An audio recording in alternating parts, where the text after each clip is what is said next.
हमारी बिरादरी में या कुछ अन्य बिरादरी के लोग वो पंडित नहीं बुलाते हैं, वो स्वयं ही इस कार्य को करवा लेते हैं। जनेऊ पहन लेंगे। इसमें है कि अगर कोई शूद्र है उसने जनेऊ धारण किया हुआ तो भी नरक में जाएगा, उस बैतरणी में गिरेगा। मतलब उनको इन बातों का ज्ञान ही नहीं है। विश्वकर्मा बना है भगवान है, ये बहुत पता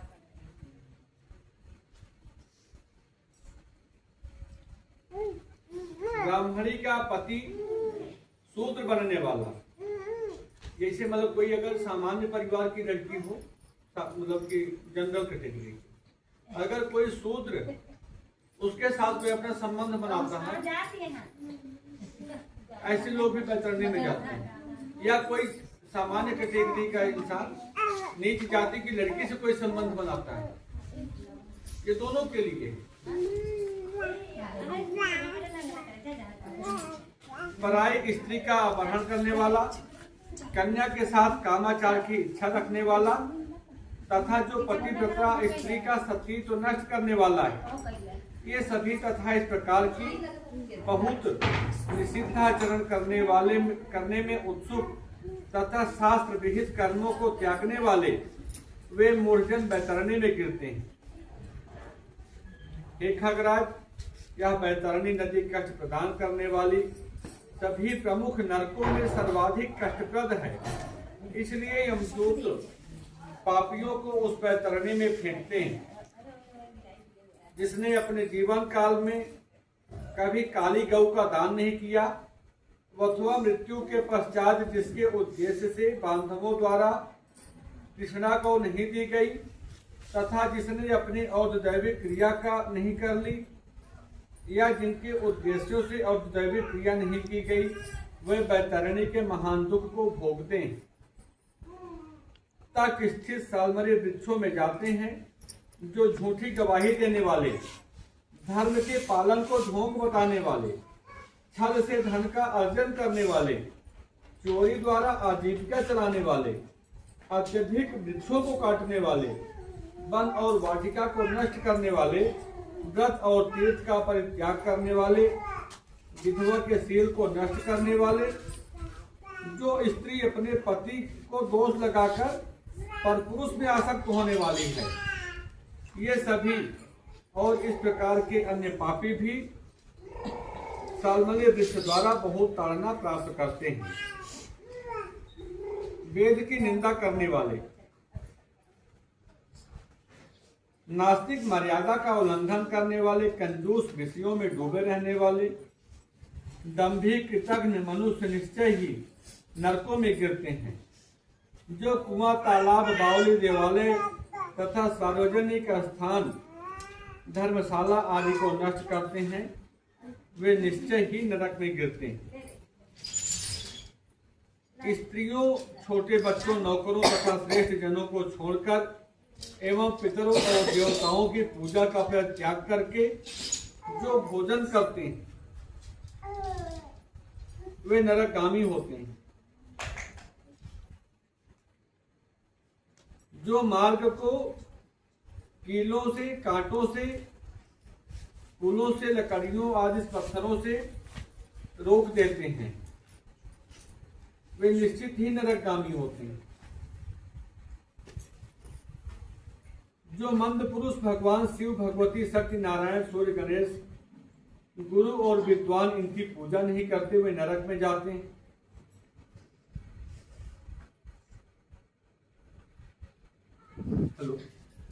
संत होने वाले, जो मनुष्य ब्राह्मणों के कलह तथा गौओं की लड़ाई को नहीं रुकवाते अथवा उनका समर्थन करते हैं, बढ़ावा देते हैं, वे अवश्य ही नरक में जाते हैं।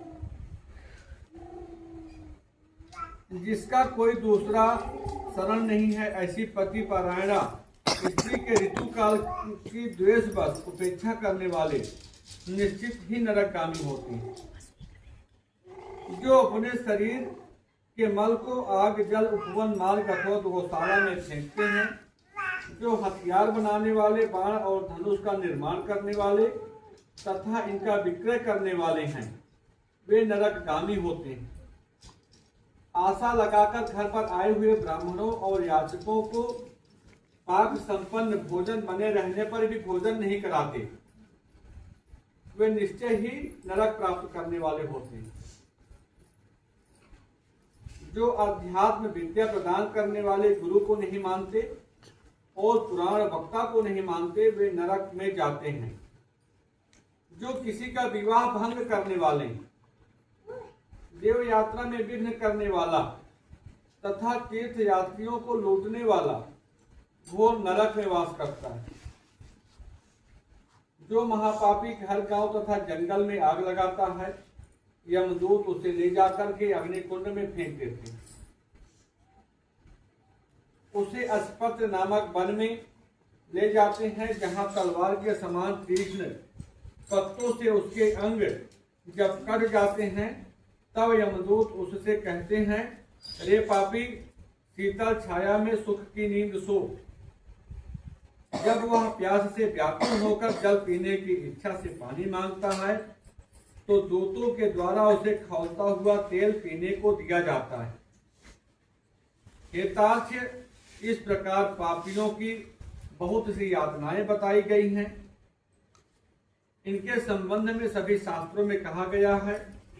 इस प्रकार हजारों नर नारी नरक की यातनाओं को भोगते हुए उस पाप का अक्षय फल भोगकर पुनः वहीं पैदा होते हैं और यम की आज्ञा से पृथ्वी पर आकर अस्थावर आदि योनियों को प्राप्त करते हैं।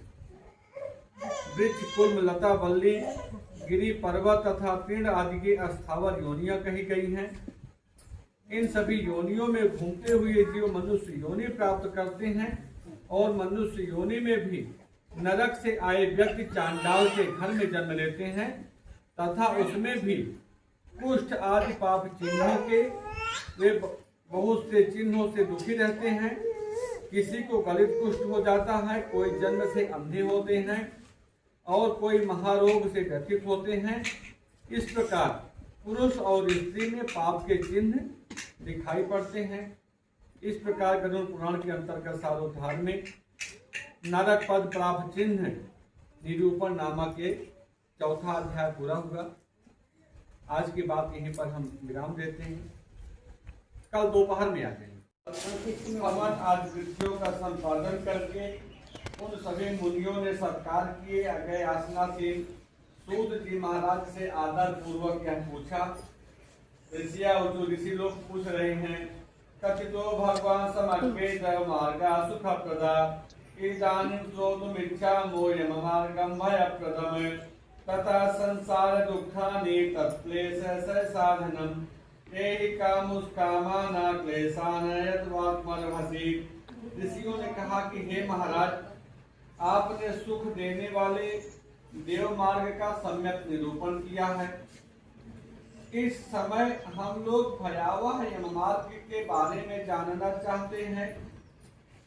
आप सांसारिक दुखों का और जब व्यक्ति का जीवन पूरा हो जाता है तो रास्ते में किस प्रकार की यातनाएं जीवों को दी जाती हैं, इसके बारे में पूछ रहे हैं।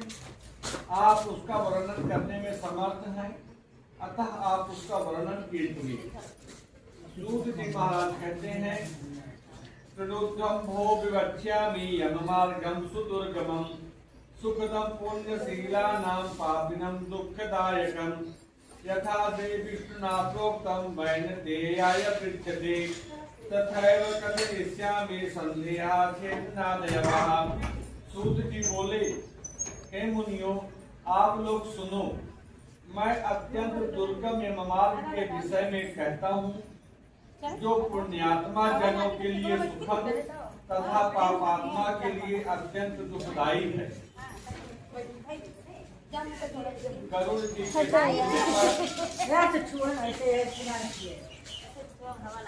भगवान विष्णु ने जैसा तू यह जानता है कि राहगीरों का बल और संबल पाप के ही होता है, जिसके लिए तुमने प्रयास तो किया नहीं। तू यह भी जानता था कि तुम्हें निश्चित ही उसी मार्ग पर चलना है और उस रास्ते पर कोई भी लेन देन नहीं हो सकता। यह मार्ग तो बालकों को भी विदित रहता है। हे मनुष्य, तुमने इसे सुना नहीं? क्या तुमने ब्राह्मणों के मुख से पुराणों के वचन नहीं सुने थे कि पाप पुण्य के बारे में तुमको संसार में नहीं बताया गया था कि आदमी जब पाप कर्म करता है तो नरकों में जाता है। इस प्रकार कहकर मुद्गरों से पीटा जाता हुआ वह जीव गिरते पौड़ते दौड़ते हुए बलपूर्वक पापों से पीटा जाता है। यहाँ स्नेह अथवा कृपा के कारण पुत्र पौत्रों द्वारा दिए हुए मासिक पिंड को खाता है। उसके बाद वह जीव सौरीपुर को धारण करता है। उस सौरीपुर में काल के रूप को धारण करने वाला जंगम नामक राजा रहता है। उसे देखकर वह जीव भयभीत होकर विश्राम करना चाहते हैं। उस पुर में गया हुआ जीव अपने स्वजनों के द्वारा दिए हुए त्रैपाक्षिक अन्न जल को खाकर उस पुर को पार करता है। रोता है। दया रहित दूतों के द्वारा खींचे जाने पर वह बार बार रोता है और 2 महीने के अंत में वह दुखी होकर वहां जाता है। बांधवों के द्वारा दिए गए पिंडदान जल वस्त्र का उपभोग करके यम किंकरों के द्वारा पास से बार बार खींचकर पुनः आगे ले जाया जाता है। मासे तृतीय संप्राप्ति प्राप्य गंधर्व पत्तनम तृतीय मासिकम पिंडम तद भुक्त्वा प्रसर्पितः। तीसरे मास में वह गंधर्व नगर को प्राप्त होता है और वहां त्रैमासिक पिंड को खाकर आगे चलता है। चौथे मास में वह शैलागम पुर में पहुंचता है। वहां प्रेत के ऊपर बहुत अधिक पत्थरों की वर्षा होती है। चौथे मासिक पिंड को खाकर वह सुखी होता है। उसके बाद 5वें महीने में वह प्रेत रोजपुर नामक पुर को पहुंचता है। रोजपुर में स्थित वह प्रेत बांधवों द्वारा हाथ से दिए गए 5वें मासिक पिंड को खाकर आगे क्रूरपुर की ओर चला जाता है। 5.5 महीने के बाद उन मासिक पिंड और घटदान से तृप्त होकर वह वहां आधे मुहूर्त तक विश्राम हवन आदि कृत्यों का संपादन करके उन सभी मुनियों ने सत्कार किए। अगले आसनासीन सूत जी महाराज से आदर पूर्वक यह पूछा। ऋषि लोग पूछ रहे हैं, कथितो भगवान समर्पे जय मार्गा सुख प्रदा इदानीं श्रोतुमिच्छामो यम मार्गम भयप्रदम तथा संसार दुःखानि तत्क्लेश साधनम एहि कामुष्कामाना क्लेशान यद्वात्मर्हसि। ऋषियों ने कहा कि हे महाराज, आपने सुख देने वाले देव मार्ग का सम्यक निरूपण किया है। इस समय हम लोग भयावह यम मार्ग के बारे में जानना चाहते हैं। आप सांसारिक दुखों का और जब व्यक्ति का जीवन पूरा हो जाता है तो रास्ते में किस प्रकार की यातनाएं जीवों को दी जाती हैं, इसके बारे में पूछ रहे हैं। आप उसका वर्णन करने में समर्थ हैं, अतः आप उसका वर्णन कीजिए। सूत जी महाराज कहते हैं, त्रिलोक्यम भो विवक्ष्यामि यम मार्गम सुदुर्गमम सुखदम पुण्यशीलानां पापिनं दुःखदायकं यथा देवी विष्णुना प्रोक्तं वैनतेयाय पृच्छते तथैव कथयिष्यामि संदेहाच्छेदनादयः। सूत जी बोले, हे मुनियों, आप लोग सुनो, मैं अत्यंत दुर्गम यम मार्ग के विषय में कहता हूँ, जो पुण्यात्मा जनों के लिए सुखद तथा पापात्मा के लिए अत्यंत दुखदायी है। गरुड़ जी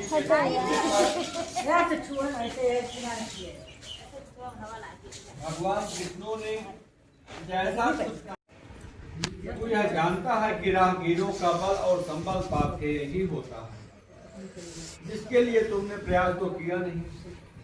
तू यह भी जानता था कि तुम्हें निश्चित ही उसी मार्ग पर चलना है और उस रास्ते पर कोई भी लेन देन नहीं हो सकता। यह मार्ग तो बालकों को भी विदित रहता है।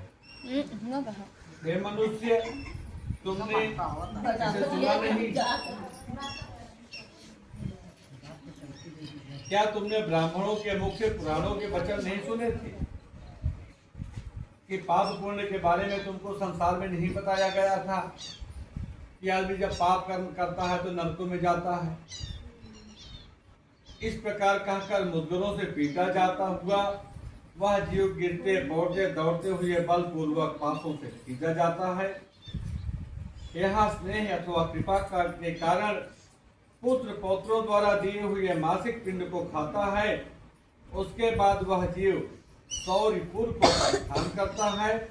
उस सौरीपुर में काल के रूप को धारण करने वाला जंगम नामक राजा रहता है। उसे देखकर वह जीव भयभीत होकर विश्राम करना चाहते हैं। उस पुर में गया हुआ जीव अपने स्वजनों के द्वारा दिए हुए त्रैपाक्षिक अन्न जल को खाकर उस पुर को पार करता है।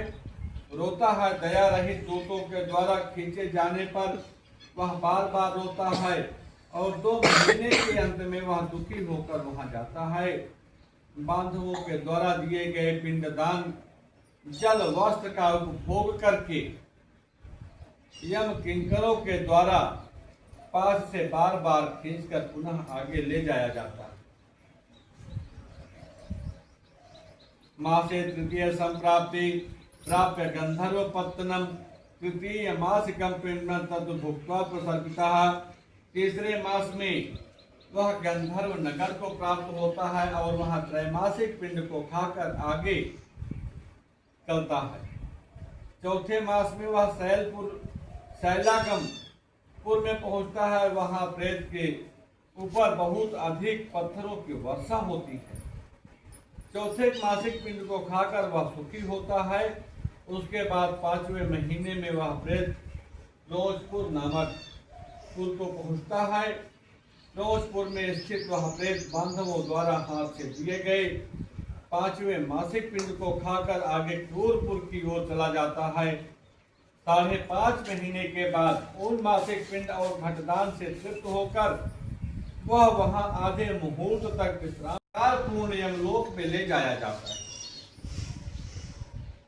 मुहूर्त मात्र त्वरितम यमम वीक्ष्य भयं पुमान् यमाज्ञा समं दूतः पुनरायाति खेचरः आगम्य वासना बद्धो देहमिच्छन् यमानुगै चित्तः पाशेन रुध्यन्ति सुत्रिभ्यामा परिपीडितः। 2 अथवा 3 मुहूर्त में वह मनुष्य वहां पहुंचाया जाता है और यमदूत उसे घोर नरक की यातनाओं को दिखाते हुए हैं।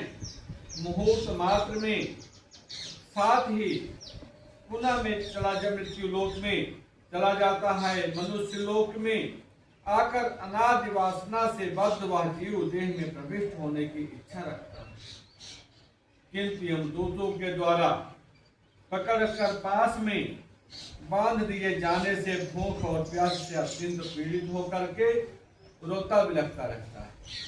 और सब नींद आ रही है।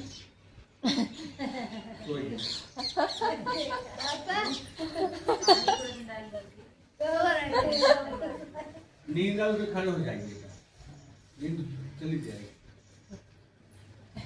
ये बात जब भगवान भोलेनाथ जी माता पार्वती जी को आत्मज्ञान की कथा सुना रहे थे तो पार्वती जी को भी नींद आ गई। जानते हैं कि नहीं? चलिए बता देते आपकी नींद शंकर जी को नहीं आई बात, पार्वती जी को।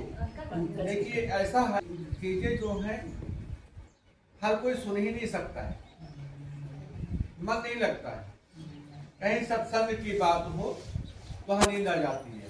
ऐसे हमारे हिंदी मास्टर हैं, जब हिंदी चालू करें जे जी आगे बैठा रहा वो सब ऐसे ऐसे अभी बीच नहीं, वो एकदम आँखें खोले ऐसे जबरदस्ती और पीछे वाले जितना राह ऐसे सब ऐसे हाथ रहना अमर जनता अमर बहादुर सिंह।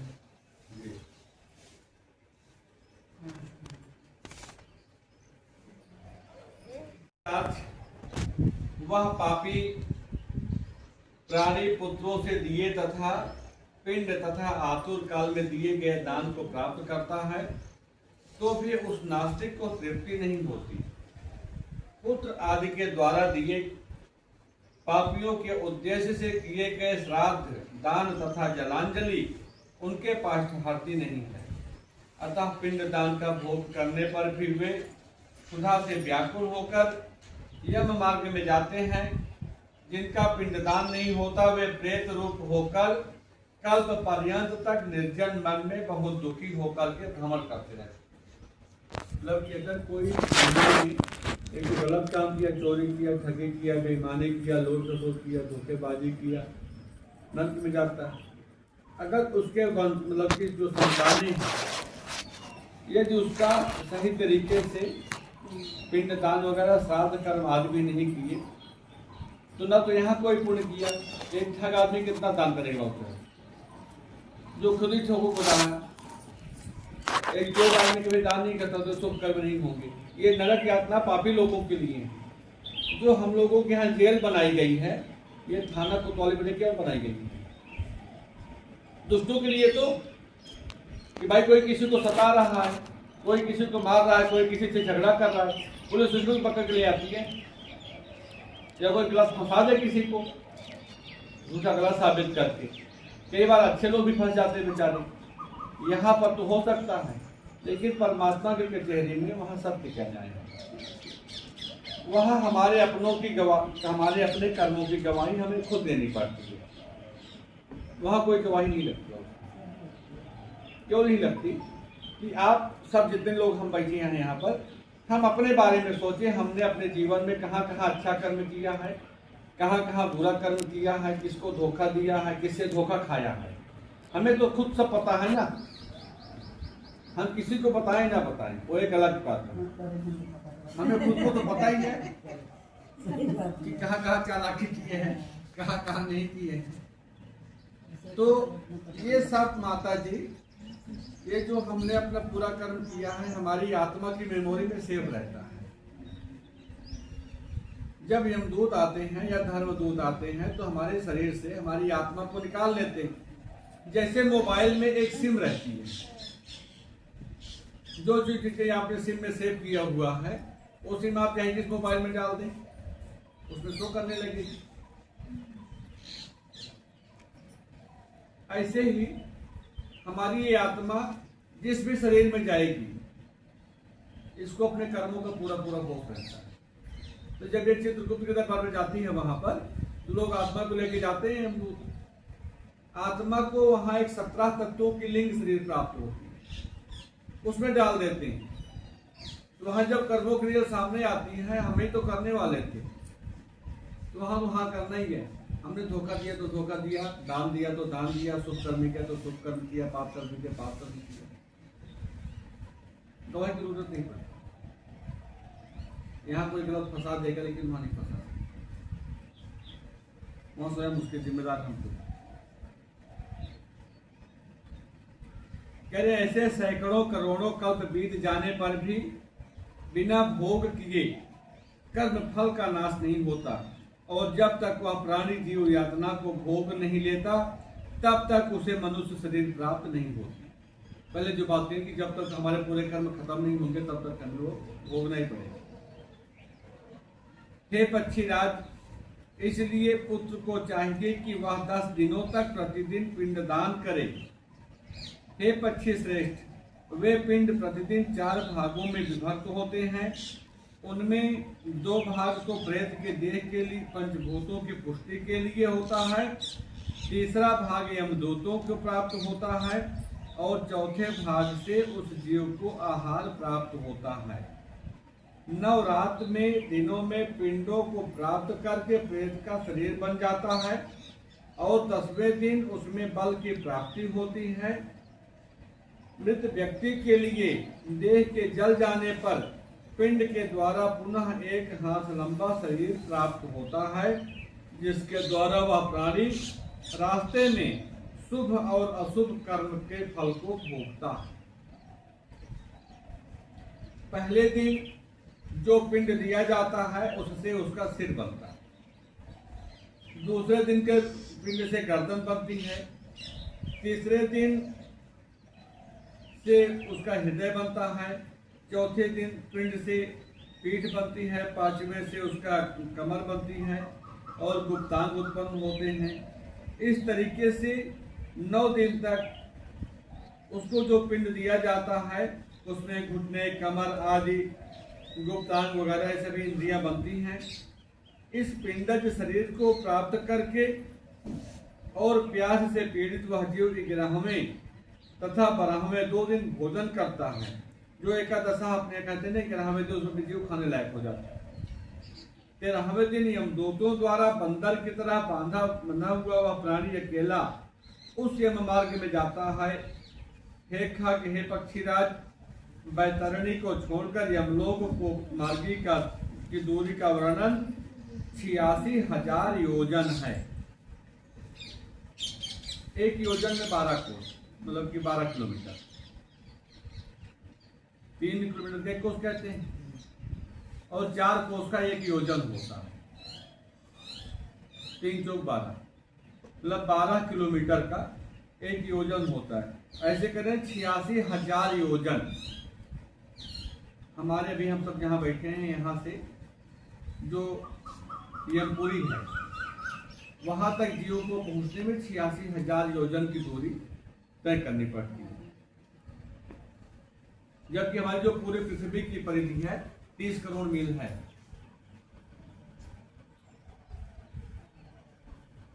पूरा वर्ल्ड हमारा 30 करोड़ माइल में पूरी धरती है।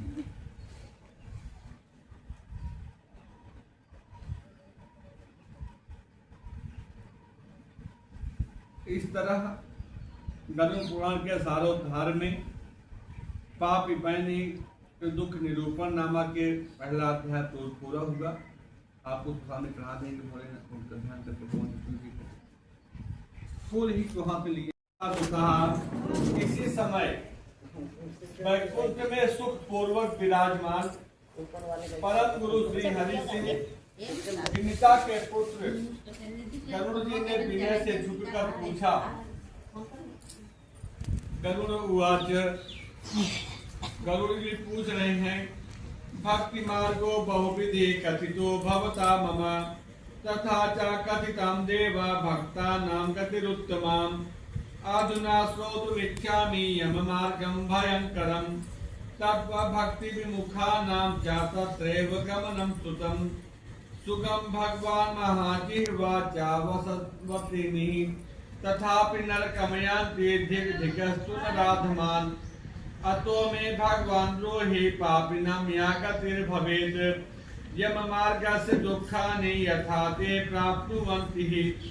गरुड़ जी बोले, पूछ रहे हैं कि हे देवों के देव, आपने भक्ति मार्ग का अनेक प्रकार से मेरे समक्ष वर्णन किया है और भक्तों को प्राप्त होने वाली उत्तम गति के बारे में भी आपने बताया है। अब हम भयंकर यम मार्ग के बारे में सुनना चाहते हैं। हमने सुना है कि आपकी भक्ति से विमुख जो प्राणी अपना जीवन व्यतीत करते हैं वो नरक में जाते हैं। भगवान का नाम सुगमता पूर्वक लिया जा सकता है, जिह्वा प्राणी के अपने बस में है तो भी लोग नरकों को जाते हैं। ऐसे अधम मनुष्यों को बार बार धिक्कार है। इसलिए हे भगवान, पापियों की जो गति प्राप्त होती है तथा यम मार्ग में वे अनेक प्रकार के दुख प्राप्त करते हैं, वो किन कर्मों के कारण से उनको ऐसा दुख प्राप्त होता है, आप उसके बारे में हमें बताने की कृपा करें। तो भगवान विष्णु बोले,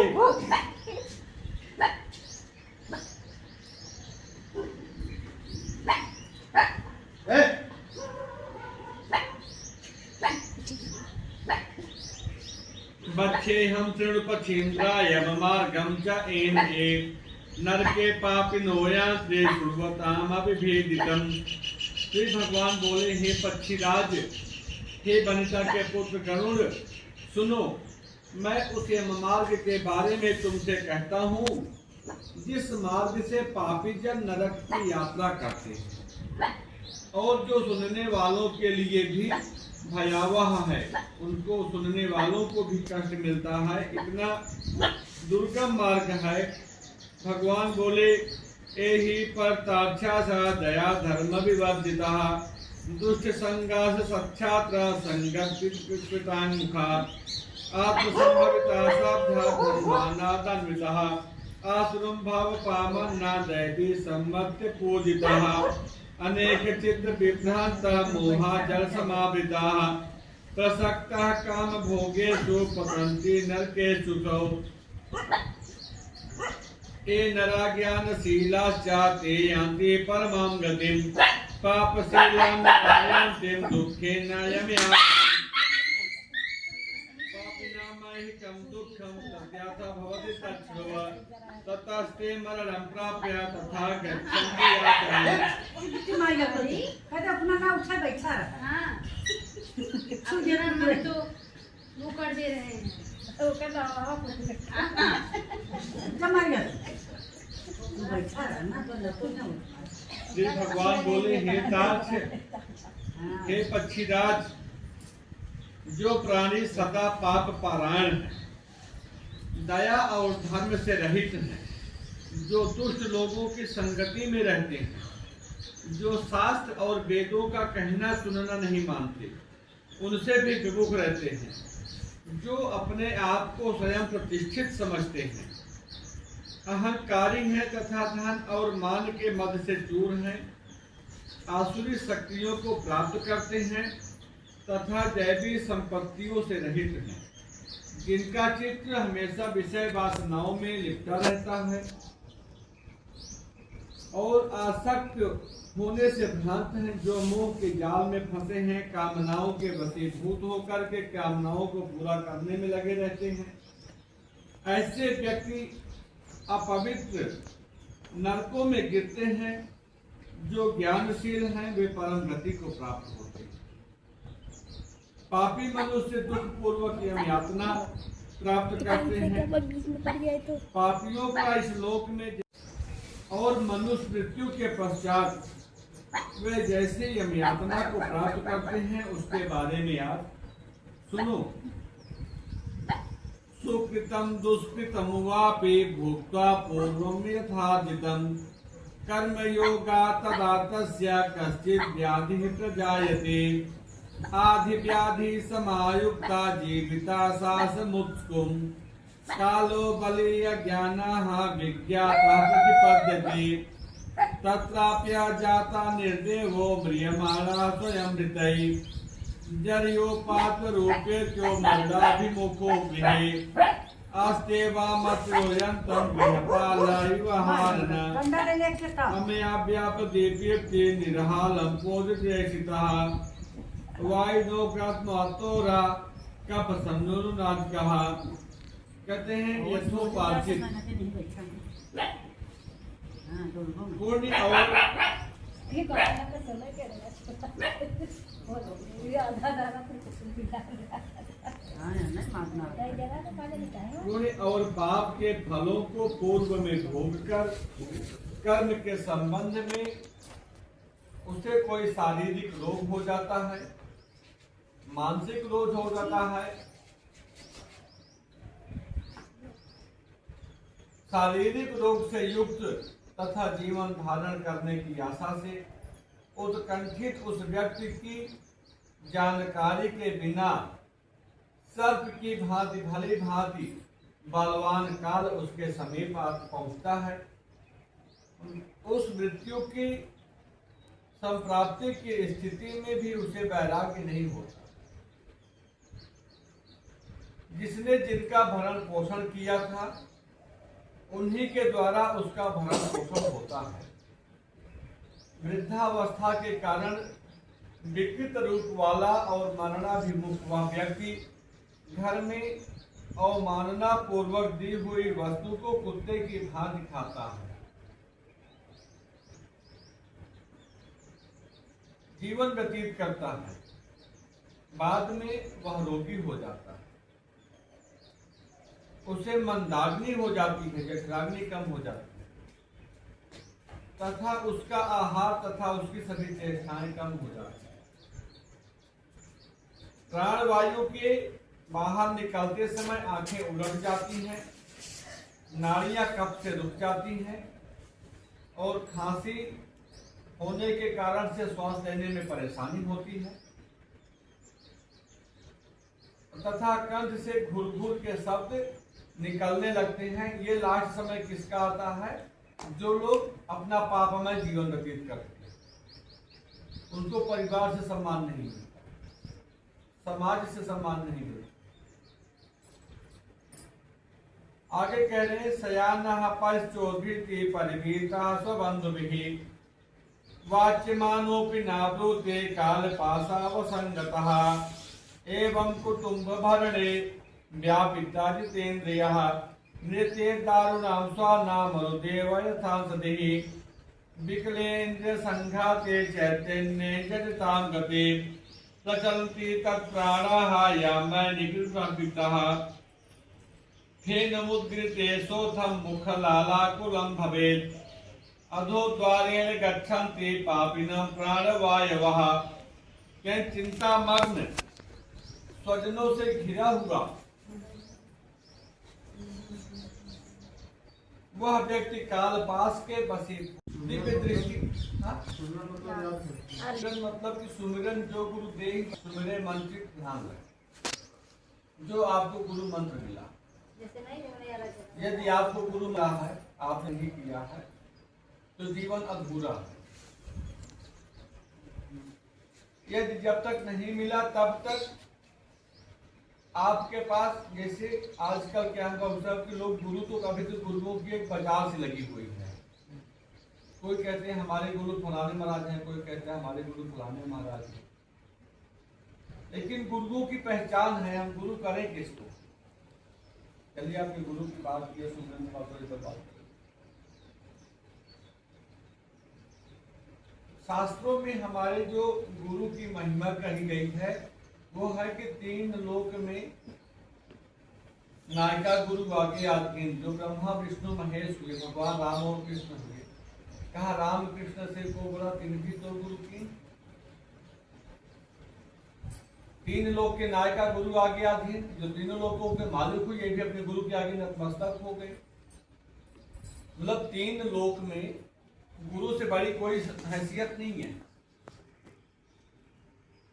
तो क्या जो ब्रह्मा विष्णु महेश भी जिसके अधीन हो, उसकी कोई ना कोई काबिलियत तो होगी ना कि ऐसे किसी को हम अपना गुरु मान ले तो 3 लोक में सबसे बड़ा हो गया। उसमें है कि पहले प्रथम परीक्षा कीजिए, पीछे शिष्य को दीक्षा दीजिए। पहले गुरु की परख करना है,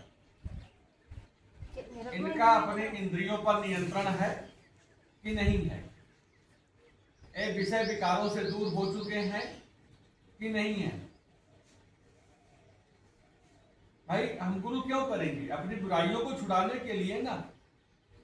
एक पढ़ा लिखा व्यक्ति ही तो मास्टर बनेगा। कैसे किसी को जाके स्कूल में भर्ती करने के कहने तो पढ़ा दो रखो।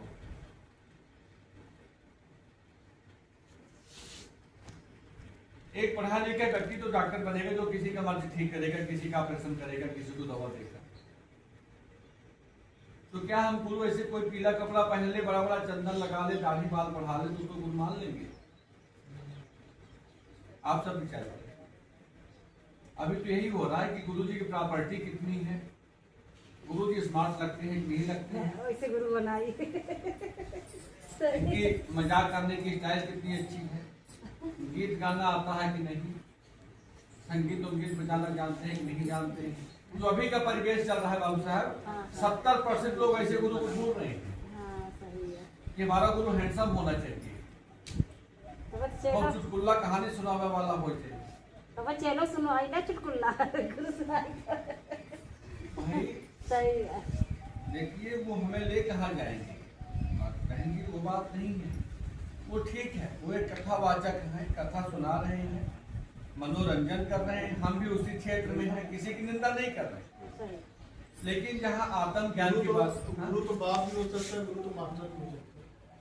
7 गुरु है जीवन में। यहाँ पर जिस गुरु की बात हो रही है, जिसे दिव्य दृष्टि मिलेगी, वो 3 लोक में सबसे बड़ा होगा। बाकी जो आपने कहा पिता भी मास्टर है, तो उसमें है कि हमारे सबके 7 गुरु होते हैं। प्रथम गुरु है पितृ और माता, जो है रक्त बीज के दाता, जिनसे शरीर का निर्माण हुआ। दूसरा गुरु भाई वो दाई, जो गर्भवास की मैल छुड़ाई। पहले अस्पताल नहीं तो दाई ना होती थी, जिनको अच्छी ट्रिक पता होती थी, जच्चा बच्चा दोनों की जान बचाने में उनका योग रहता था, उनको भी गुरु को दर्जा दिया गया। तीसरा गुरु जो नाम धराया, जो हमारे कुल पुरोहित आते, भाई उसी नाम से तुम्हारी शरीर जानी जाती है ना, कि फलाने इस शरीर का नाम ये है। आप लोग बात न करें ज्यादा।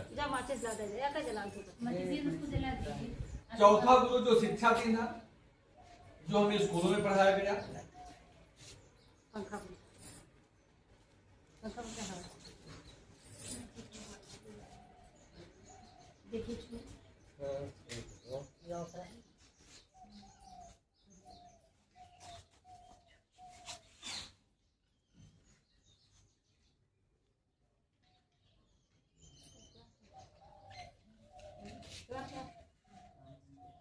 नहीं छुए नहीं छुए छुए नहीं ना छुए नहीं ए का तो चल इन्होंने हमें स्कूलों में पढ़ाया। तब संसारी मार्ग सीखा, हमें संसार का ज्ञान मिला, उससे संसार के रास्ते में। पांचवा गुरु जो दीक्षा दीना, रामकृष्ण का सुमिरन कीना, जो कथा वाचक लोग हैं। ये 5वें गुरु की कैटेगरी में आते हैं। ये किसी को ठाकुर जी दे देंगे, किसी को ओम नमो भगवते वासुदेवा का मंत्र दे देंगे, किसी को राम जी का मंत्र दे देंगे, जो शैव संप्रदाय वाले हैं भोलेनाथ का मंत्र दे देंगे, जो देवी जी के उपासक हैं देवी के मंत्र दे देंगे। इनकी भक्ति बताइए।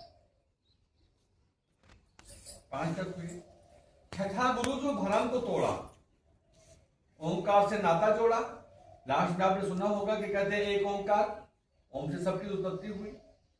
वो छठे गुरु हैं जो इनकी सबकी हद बताते हैं। आप देवी की भक्ति करेंगे, आप शक्ति लोक तक जाएंगे। उसमें भी कंडीशन है कि यदि आप गृहस्थ जीवन व्यतीत करके अपने पत्नी बच्चों के साथ रह रहे हैं, घर गृहस्थी का सारा काम कर रहे हैं, खेती बाड़ी का काम कर रहे हैं, समाज का भी काम कर रहे हैं, और समय मिलने पर आप भक्ति भी कर रही हैं, घंटा आधा घंटा सुबह शाम, तो आपको कुछ 1000 वर्षों के लिए देवी जी के लोक में, शक्ति लोक में आपको मुक्ति मिलेगी, जितना आपका पुण्य रहेगा। उसके बाद पुनः आपको 84 में आना पड़ेगा। यदि यही भक्ति आप वैराग्य लेकर के, जैसे कोई होते हैं ना कि घर बार छोड़ करके किसी मंदिर में जाके पुजारी बन गए, या कोई साधना करने लगे, तांत्रिक बन गए, लेकिन घर से बोल रहे या ब्रह्मचर्य जीवन बिताए, अपने इंद्रियों पर नियंत्रण किए, जितेंद्रिय हो गए, उनकी मुक्ति कई लाख वर्षों के, मतलब कई लाखों वर्षों के लिए होगी। गृहस्थी में है तो हजारों वर्षों में है। अगर वही मतलब तो उनका पूरा ध्यान उसे अपने ईश्वर में लगा हुआ है ना, किसी की भक्ति कर रहे हैं, वो कई लाख वर्षों तक के, फिर पुनः प्राप्त मतलब कि पुण्य छेड़े पुनः मृत्यु लोक, पुण्य खत्म होगा फिर से मृत्यु लोक में आएंगे, कर्मों की गति वही फिर चालू हो जाएगी, जन्मेंगे मरेंगे जन्मेंगे मरेंगे। एक 84 का चक्र पूरा करने में 350 करोड़ वर्ष लगते हैं। आप कल्पना नहीं कर सकते कि आज जो हमको मनुष्य द्वारा कब मिलेगी। भाई जब जो पेड़ पौधे हैं लाइन में लगे हुए हैं, जो कीड़े मकोड़े हैं, जो कुत्ते बिल्ली हैं, जो पशु पक्षी हैं, जो अनाज हैं, इनमें ये सब योनियां हैं। हम गेहूं बोते उसमें अंकुर निकलता, अगर जीव नहीं होता तो अंकुर नहीं निकलेगा। अगर वही दाना हम डाल के बोए तो, या भूस के बोते उसमें अंकुर निकलेगा। जब तक इसमें जीव है तब तक कोई प्राण निकलता है, अंकुर निकलेगा, उससे विकास होगा। तो 84 लाख योनियां ये सब है, फिर इसमें हमको आना पड़ेगा। जैसे कुछ वृक्ष है बाबू साहब, आपने देख, जैसे महुआ का पेड़ है, आपको ये पता नहीं होगा कि कितने वर्षों का पुराना है। ऐसे काफी जैसे बरगद उर्गद होते हैं, एक जगह उसकी मूल जड़ होती है, जहां उसकी डाल निकलती है, जड़ निकलती है, वहां से फिर पेड़ पकड़ लेता है। अहमदाबाद गुजरात में एक वृक्ष है, लगभग वो बताते हैं 2000 वर्ष पुराना है। अभी वो 1 किलोमीटर में फैला हुआ बड़ोदरा में।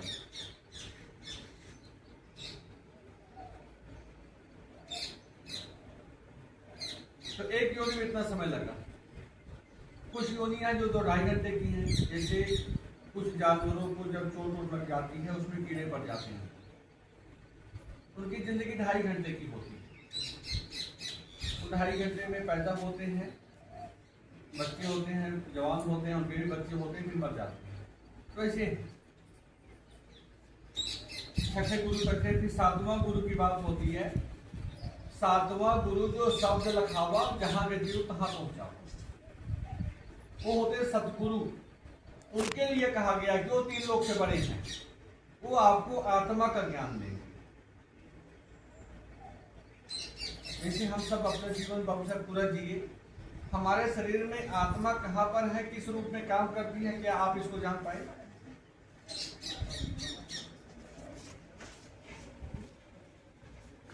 तो ये है, उसका ज्ञान सदगुरु कराता है। चलिए हम अपने विषय पर आते हैं।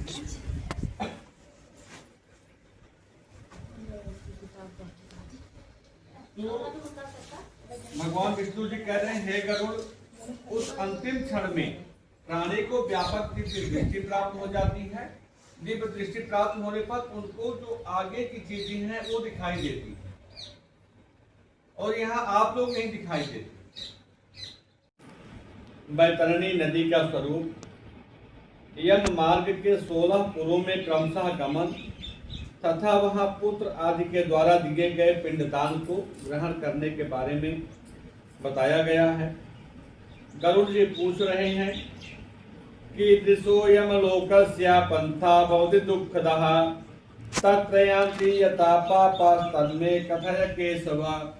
गरुड़ जी कह रहे हैं कि हे केशव, यम लोक का मार्ग किस प्रकार दुखदाई होता है, पापी लोग वहां किस प्रकार जाते हैं, वह मुझे बताइए।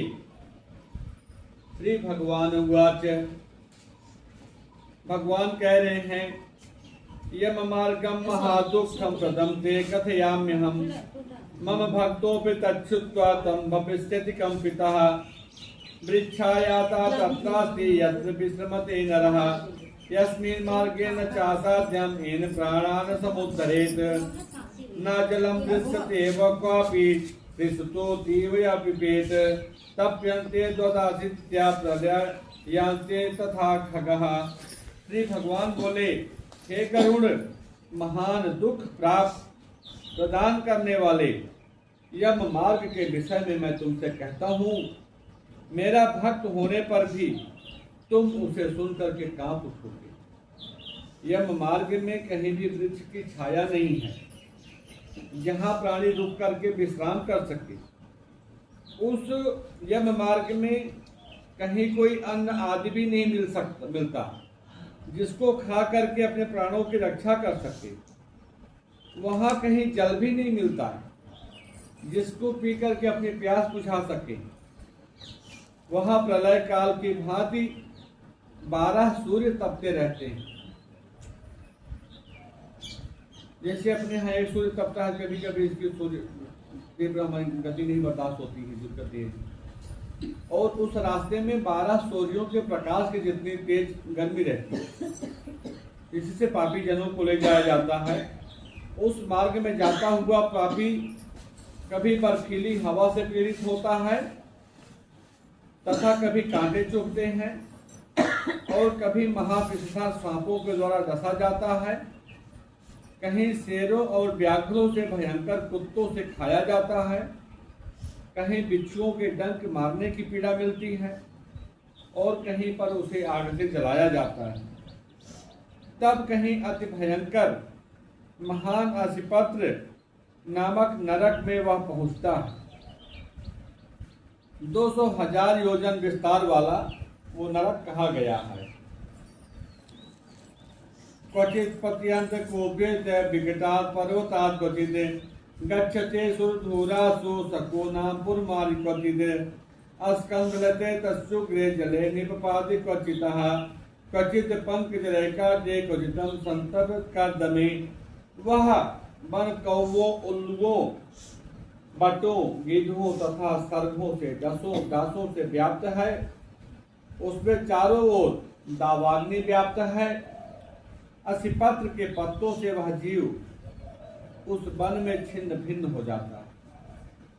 कहीं अंधे कुएं में गिरता है, कहीं विकट पर्वत से गिरता है, कहीं तलवार की धार पर चलनी पड़ती है, तो कहीं कीलों के ऊपर चलना पड़ता है, कहीं घने अंधकार में, कहीं उग्र जल में गिरता है, कहीं जोकों से भरे हुए कीचड़ में, तो कहीं जलते हुए कीचड़ में गिरता है, कहीं तपी हुई बालुका के कण और कहीं धधकते हुए ताम्रमय मार्ग में, कहीं अंगार की राशि और कहीं अत्यधिक धुएं से भरे हुए मार्ग पर उसे चलना पड़ता है।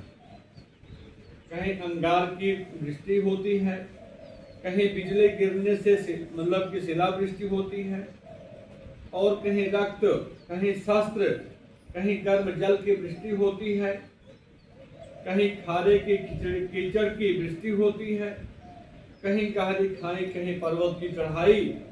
इस प्रकार से नाना प्रकार की कष्टमय भरी राहों से उस जीव को चलना पड़ता है।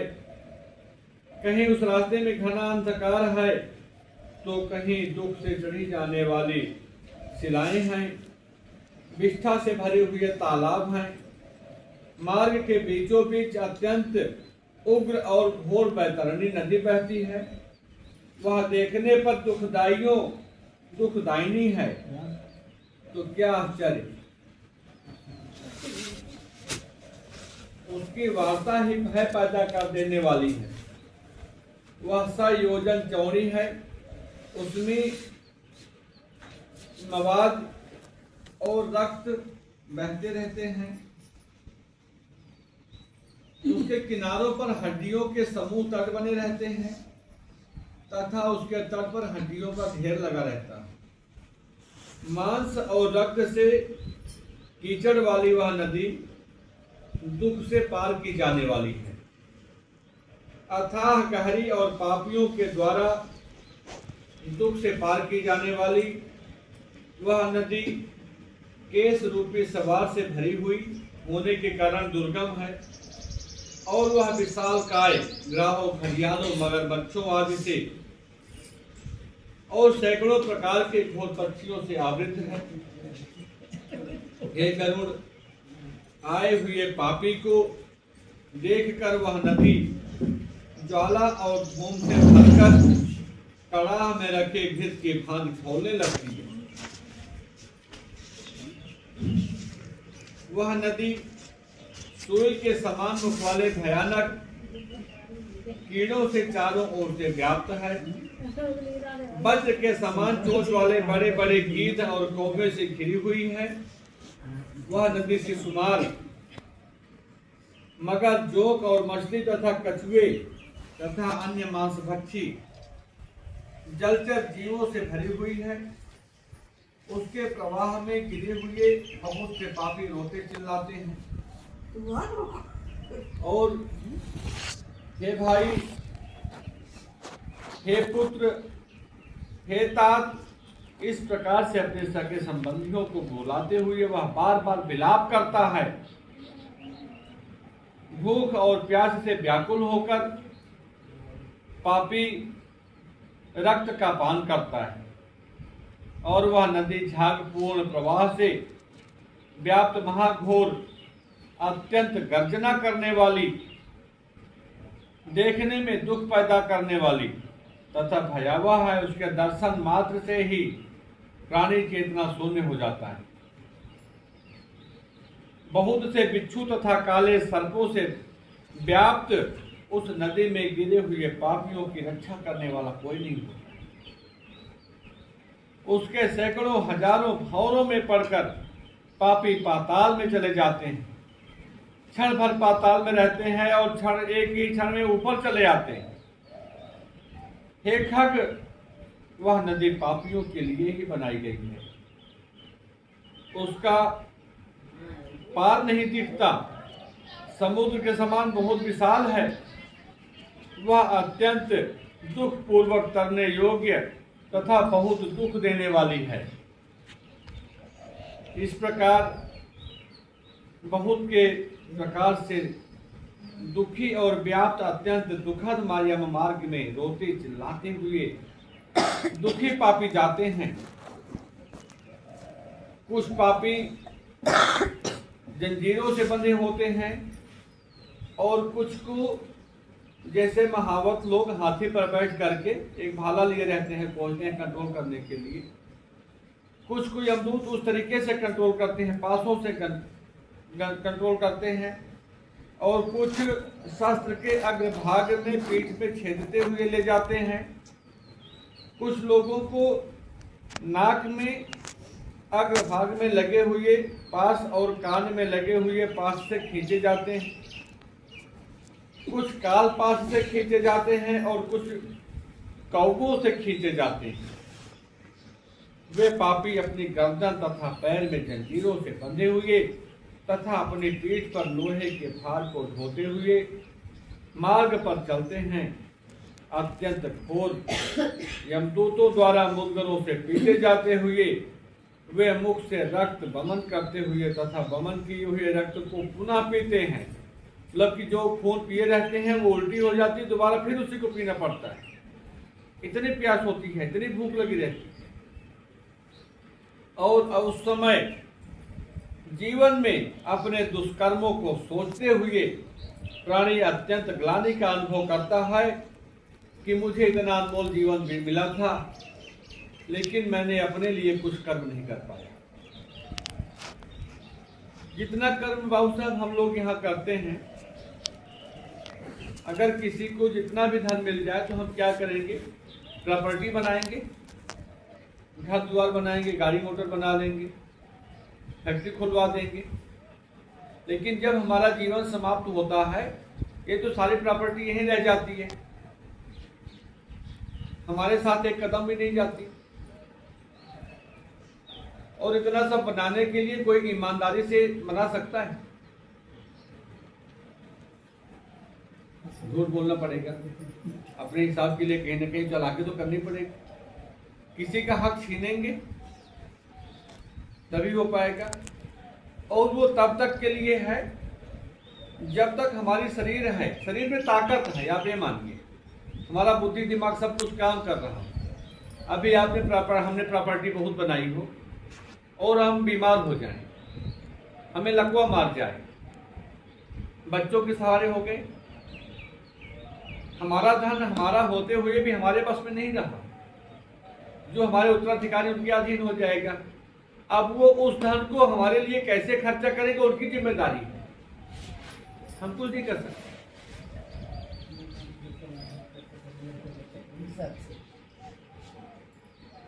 इस प्रकार यह मार्ग में जाता हुआ वह मंद बुद्धि प्राणी हाय पुत्र, हाय पौत्र, हाय तात, इस प्रकार से विलाप करता हुआ अपने किए हुए कर्मों के पश्चाताप से की ज्वाला से जलता रहता है।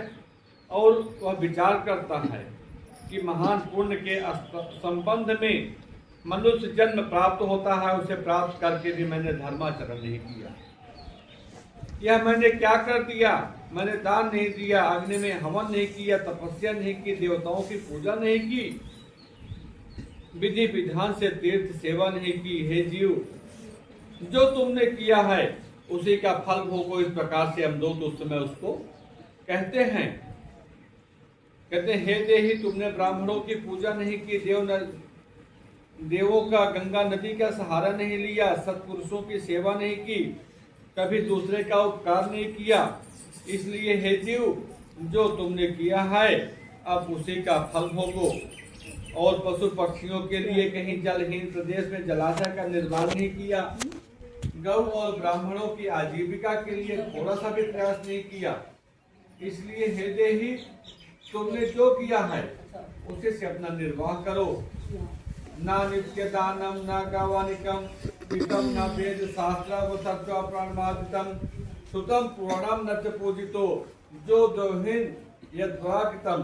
तुमने दान नहीं दिया, गौओं के भरण पोषण के लिए व्यवस्था नहीं किया, वेदों और शास्त्रों के वचनों को नहीं माना, विद्वानों की पूजा नहीं की, इसलिए हे देही जो तुमने किया है उन्हें दुष्कर्मों का फल भोगो।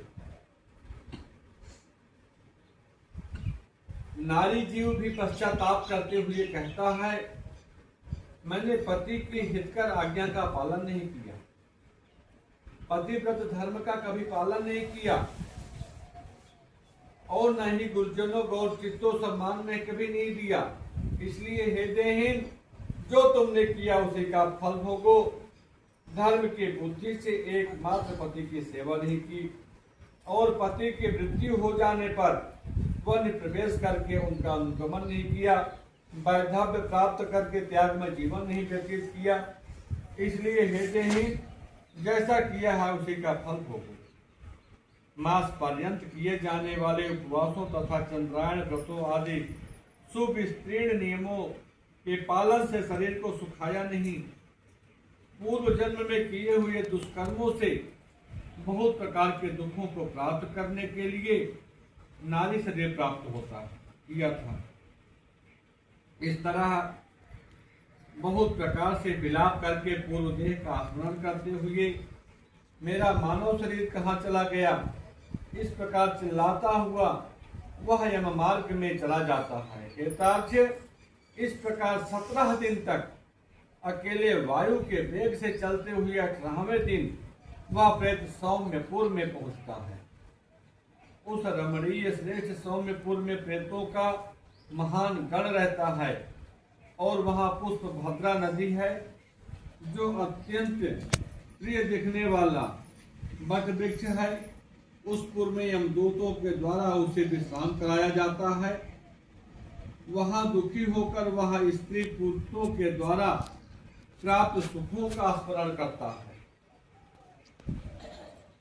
वह अपने धन धृत्य और पौत्र आदि के विषय में जब सोचने लगता है तो वहां पर रहने वाले यम के किंकर उसे इस प्रकार कहते हैं, धन कहाँ है, पुत्र कहाँ है, पत्नी कहाँ है, बच्चे कहाँ है, मित्र कहाँ है, बंधु बांधव कहाँ है। और सब सोइए मत। हे मूर्ख जीव, अपने कर्मोपार्जित फलों को ही भोगता है, इसलिए सुदीर्घ काल तक इस मार्ग यम मार्ग पर चलो। ठंडा